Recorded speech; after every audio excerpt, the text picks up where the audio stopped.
Hello, welcome to another Cheapskate Tuesday, where I buy a plugin for as cheap as I possibly can, £5, and then see if it's any good. Not in the sense of, oh wow, is this plugin, really high quality? It's more about whether I can use it in a creative context. I'm going to look at a plugin by a company called Denise, and it's the Bass XL. I got this free with a Spoundspot synth, which I'll be reviewing in the coming weeks. Now, the thing is, it's a plugin that is, you strap it onto a bass or kick drum or something like that, and it will boost the low end. It's that sort of thing. I've got Waves R bass and the other Waves bass boost thing. And to be honest, I don't think I've loaded them for years.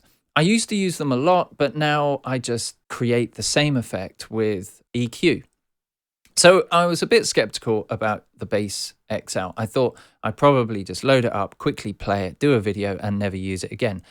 Having said that, I was quite surprised by this plugin. You can actually do a couple of creative things with it. Granted, that's not really what this plugin is about. Let's crack on, because I don't want to waste your time.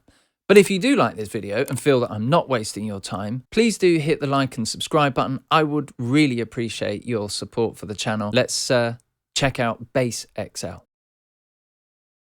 I'm going to use the test oscillator so that you can see what this will do to your music.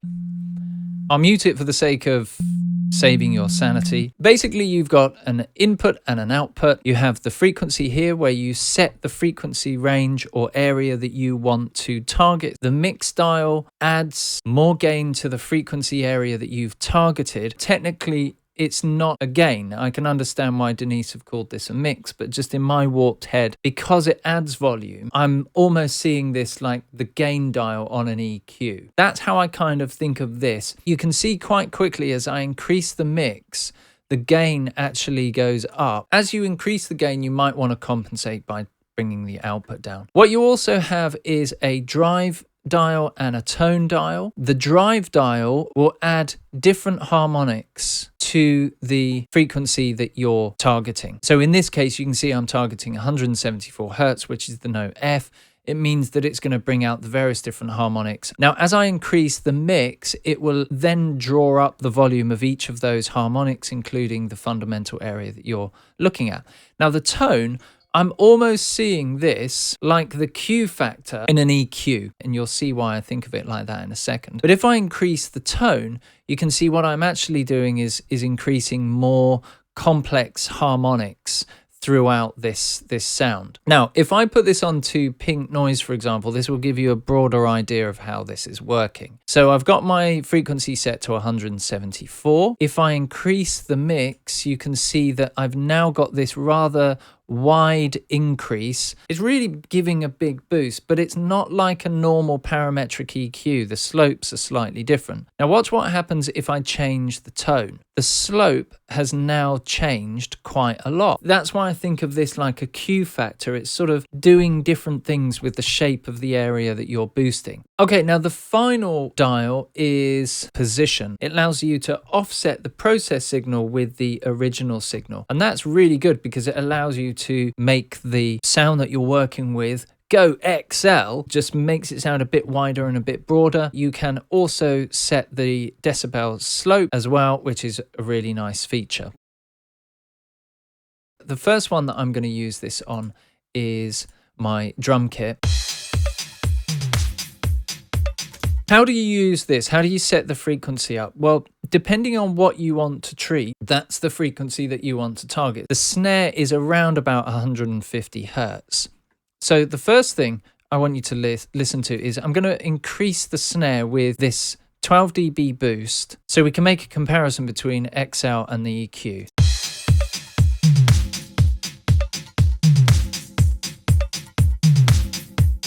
Okay, so it's bringing the bass up, it's bringing that low sort of tom up or thud, whatever that is. It's making it sound a bit too muddy. But this is where I can use the Bass XL to actually create my final sound. Now, okay, I have increased this by 11 dBs, so there is a volume difference, but I'm not going to level match because I don't think we need to in this case. Now, what's interesting about this is that the drive and the tone allow you to shape the slope a little bit. That's how I'm thinking it works.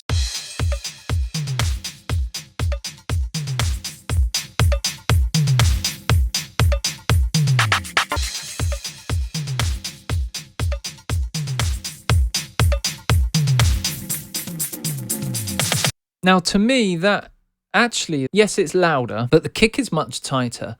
The snare has been brought out, but it doesn't sound like the snare where I just boosted the EQ around about 140, 150 hertz. Now, the next one that I've used is in my previous video where I looked at convex, I used a BT break. Then I added some processing with convex. Now listen to what BXL does to it.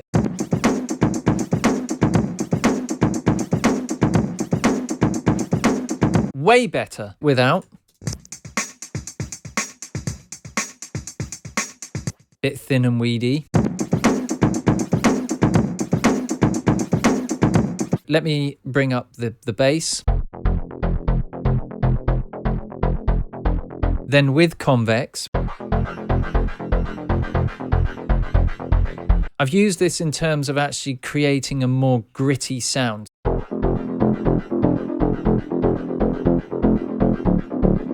Much darker, much edgier.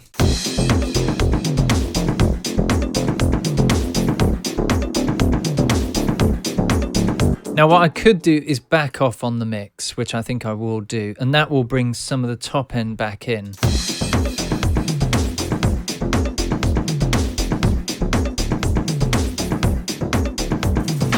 So let's hear all of these without the XL plugin.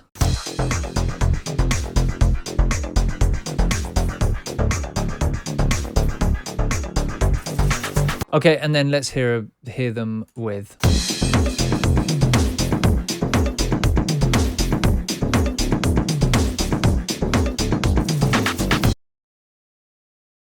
The whole point of Cheapskate Tuesday is, can you get creative with any of this stuff? What I've got here is Denise. I've set this to 100%, 267 hertz. That's the frequency that I decided upon. And then drive 42 and 1. The actual settings are irrelevant in a way. I have automated the position dial, and I've automated it to create an 8th note rhythm. And you can see I'm doing various different things with the rhythm here. And I'm just using the ESP here. Let's hear what this sounds like without. Okay, so it sounds horrible. I bounced it in place, chopped it up. I use convex again, and also a plugin that I love called Sketch Cassette. And this is what I came up with. Kind of a random sort of noisy, glitchy, well, not glitchy, but anyway, it's doing something.